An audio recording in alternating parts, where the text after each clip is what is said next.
Well, thank you very much. And nurses were listening to the minister's answers yesterday, and they were outraged by his response. To suggest that a memo from the health authority was simply poorly worded, and to dismiss the reality that nurses face every single day is nothing but shameful. It has gotten so bad that Victoria General Hospital has been forced to install safety alarms in the maternity ward to detect toxic fentanyl smoke in the maternity ward. Imagine being a nurse in the maternity ward where a blinking light means you now scramble for a respirator to deal with toxic fumes. That's the reality for nurses at Victoria General.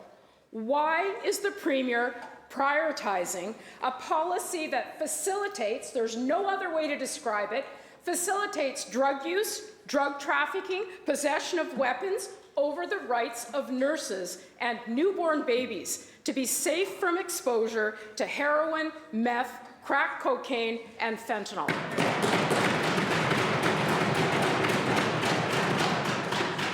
Minister of Health. Well, Honourable Speaker, it's very straightforward. The policy is very straightforward. It's not allowed, period, Honourable Speaker. Members, wait. Please let the Minister finish it. Minister? Honourable Speaker, the policy of Northern Health and all the other health authorities are clear on these points, and they've been clear for decades. You don't smoke anything in hospital, Honourable Speaker. That doesn't mean, Honourable Speaker, that those issues don't occur, and that is why, Honourable Speaker, we've taken such significant steps working with nurses who I've met with regularly on this very issue, Honourable Speaker. That we, well, you know, the continuing narrative. Member, please. You know, they ask a question that's an extremely serious question for nurses, the ones I talk to. And, Honourable Speaker, they can listen to the answer. The answer is straightforward. It is absolutely not allowed, Honourable Speaker. We have added significantly 320 security officers to come in place to support our public health care workers at the behest and with the involvement of the HEU, of the BCNU, of the HSA. And we're going to continue to take those steps to see that people are protected, Honourable Speaker. It has not been allowed, it's never been allowed that you can smoke in a hospital, at least not in recent times, not since we changed views significantly on smoking some decades ago. It's not been allowed at all, Honourable Speaker. It's not allowed now. And Northern Health has explicit policies that say it's prohibited, and that hospitals are smoke-free. So the members may say that's not the case. They have explicit policies that says it is, and I encourage them to read them. Prince George Waylemont, supplemental. Well, you know, and the minister stands up every day and touts the fact there are security guards in hospitals. It is absolutely appalling that we are in a state where we actually have to have security guards in hospitals so people can go to work and be safe. It's not just Victoria. It is not just Northern Health. Members. It is across the province. Robert LaBelle, a nurse of over 20 years at Shuswap Lake Hospital, wrote to the Premier a month ago. He describes walking into a bathroom to aid a patient, and I quote, "I was met with thick, acrid smoke and inhaled what turned out to be fentanyl," end quote. He explains how this danger could easily happen to an unsuspecting grandmother visiting the hospital and highlights that illicit drug use is not only repeatedly found in hospital rooms, it is facilitated. That is from nurse Robert LaBelle. How dare the minister callously dismiss concerns of nurses like Robert that they are expressing every single day in British Columbia by trying to suggest that a health authority memo was simply poorly worded. Minister. Well, thank you, Honourable Speaker. And the opposition now is opposed to the bringing in service of security guards, of improving their treatment, of improving security. Members, member for Surrey South. Members will come to order. Minister. we've had security guards, Honourable Speaker, in hospital for some time. What the BC Nurses Union and what the Hospital Employees Union and the Health Sciences Association asked for was an upgrading of that, was a deprivatization of those services, something that the previous government, of course, pursued as a matter of policy. And we have made those changes and added 320 security guards, relational security officers, very significantly trained in 26 acute care hospitals, and we plan to expand that. It's not the answer to every problem, but it was specifically requested by the very nurses the member is talking about. So to be derisive about it, Honourable Speaker, to be derisive about it is not... Member for Surrey South, please come to order. To be derisive about it is not the right approach, Honourable Speaker. What occurs if people are smoking in hospitals.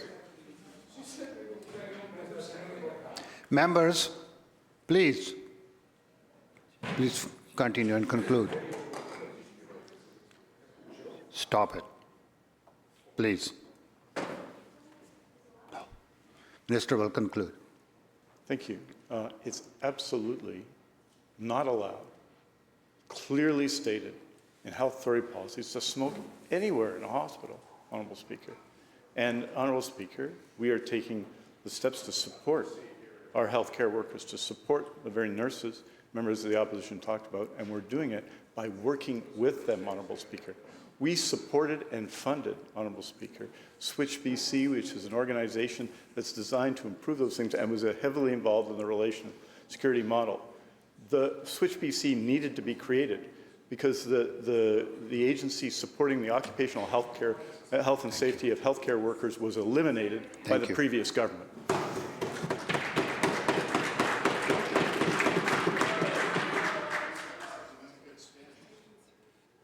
Member for Prince George Wilmot's second supplemental. This chamber and try to twist my words all he wants, but let's be clear. I'm going to hold him accountable for the safety of nurses in British Columbia every single day.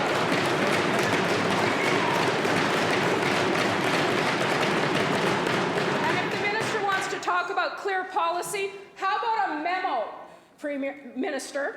Here's what it says. Under direction from risk management and professional practice. It is a memo. Let me remind the minister how clearly the information is articulated. Item 4, patients can use substances while in a hospital in their rooms. They can either be provided with a Narcan kit or have one available. Item number 6, we don't restrict if they're dropping off substances. An item at the bottom of the list, ensure that patients know they do not need to hide their substances and can keep them in their belongings. How clear is that? So the minister can cry to absolutely point the finger somewhere else. This is on his shoulders. It is happening in hospitals every single day. And it sounds an awful lot like illicit drug use and drug trafficking to me and to nurses and to British Columbians. So here's the challenge. Will the minister today issue a directive to every single health authority that illicit drug use is not permitted, weapons are not allowed, and the safety of nurses and patients will be prioritized over the open use of meth, crack cocaine, and fentanyl.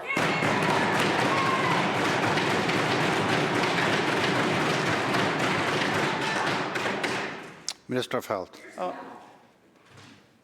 Honourable Speaker, the honourable member asks a serious question, starts heckling before I even speak. You know, Honourable Speaker, I take these issues very seriously because I meet with nurses and healthcare workers, and we work together.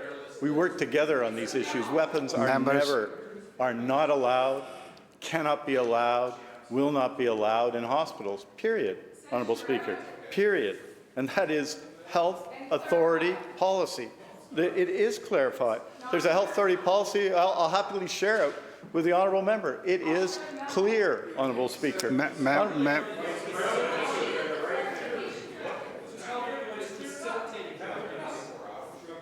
Members. Minister, please continue. Thank you, Honourable Speaker. It is, Honourable Speaker, absolutely not allowed. Honourable Speaker, we do not, and we work with our healthcare workers, because there are, Honourable Speaker, as the members know, as a growing number. Well, Honourable Speaker, you know, I take this issue unbelievably seriously. We work with nurses and health sciences professionals and healthcare workers every day on these issues. Because when, Honourable Speaker, when people enter our hospitals, they enter often with very significant healthcare conditions. And it's our job, for example, at St. Paul's Hospital, it's absolutely true that there's harm reduction on site at St. Paul's Hospital because of the very specific conditions of that hospital, Honourable Speaker. Thank you. We, Honourable Speaker,